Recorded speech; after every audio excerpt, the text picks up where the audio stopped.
അരിവർക്കിൽ chain stitch ചെയ്യുമ്പോൾ ഈ നൂല് ഈ സൂചിയിൽ ഇങ്ങനെ കുടുങ്ങി പോകുന്ന എപ്പോഴും ഉണ്ടാവാറില്ലേ? ബിഗിനേഴ്സിനൊക്കെ ഏറ്റവും കൂടുതൽ പറ്റുന്ന ബുദ്ധിമുട്ട് ഈ നൂല് ഇങ്ങനെ കുടുങ്ങി പോകുന്നതാണ്.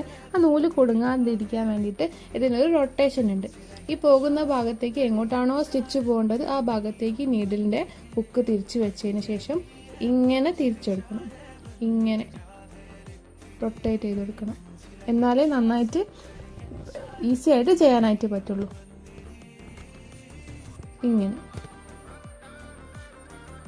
നീഡിൽ താഴേക്ക് ഇറക്കാം, താഴേന്ന് ചുറ്റാം. ഇവിടെ എത്തുമ്പോൾ ഈ നൂലിൻ്റെ തൊട്ടടുത്ത് എത്തുമ്പോൾ തിരിച്ചിട്ട് മുകളിലേക്ക് എടുക്കാം. നീഡിൽ താഴേക്ക് ഇറക്കാം, ഈ നൂലിൻ്റെ തൊട്ടടുത്ത് എത്തുമ്പോൾ തിരിച്ചിട്ട് മുകളിലേക്ക് എടുക്കാം.